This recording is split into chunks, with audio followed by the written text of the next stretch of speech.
I love the Buccaneers, the Underdog story. Through my life experiences, I have learned that it isn't just about the individual accomplishments, but it's also about the journey in between those accomplishments. When I applied for the apprentice, I thought I knew it all. I thought I knew how to play this game and knew how to impress people, but I soon learned that I had no idea what I was in for. During my application, I said that it was super important to get off on the right foot and impress Miss Trump, and I did just the opposite. I was seconds away from being fired until Broniak surprised everyone and didn't bring me back into the boardroom during week 1. Ever since that moment, it became my second chance and my wake-up call. I began investing 130% of my effort into the tasks. With each and every task that progressed, I kept improving and improving, not only in the amount of work in which I contributed, but also in the professionalism and the quality of my work. Week 1 was my worst week here. I spammed hard but didn't produce results, and I wasn't active with my team, and it ultimately led to our defeat. If I would have worked harder, we could have won, but I didn't. That's when I learned that my best effort was far from what was expected of a contestant. Week 2, I was the project manager and I led my team beautifully, came up with a great idea, and distributed tasks based on where people's strengths were. Ultimately, we were victorious, and this is my redemption moment with my product Sunaway. Week 3, I wrote the script for the commercial and did it in such a timely manner that our project manager could do a voiceover, which is what won us that challenge.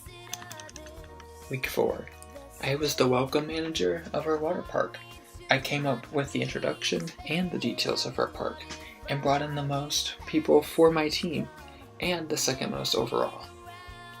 Week 5, I wrote the song lyrics and sang the song I created. I ultimately did most of the task, due to the fact that I could tell that our group wasn't producing a song that was at a high enough quality to impress Miss Trump. Week 6, I came up with the exterior design of the building, helped come up with the main ideas of the building itself, and created what RICorp's intentions were for the building. I also designed the layouts for the bottom 3 floors, and was the only person from my team to produce pictures of those layouts, 2D and 3D. Week 7, I came up with the CD title, the band name, and what the covers were to look like. The CD cover is what won us that task, since it was more appealing than the other teams. Week 8 was another down moment, where I failed for my first time as a project manager.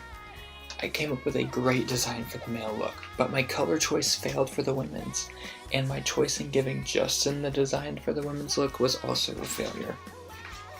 And finally, week 9, I spammed hard and single-handedly got 1.75 rainbows from my team, who produced a total of 3.25 rainbows. I also spammed hard to help win the bonus task. I've had some ups and some major downs, but I've learned from my mistakes, and I think I have grasped what is expected of a true apprentice. Throughout these challenges, I have stretched myself into lengths I never would have done before. I stayed up later than I ever would have thought to put in that extra picture or those extra few sentences that would put it over the top. I would sneak out of my job in real life to type ideas for my work or just help my team. I think through this experience, I have become a better leader, a better follower, and a better businessman in general, and I'm thankful for this opportunity.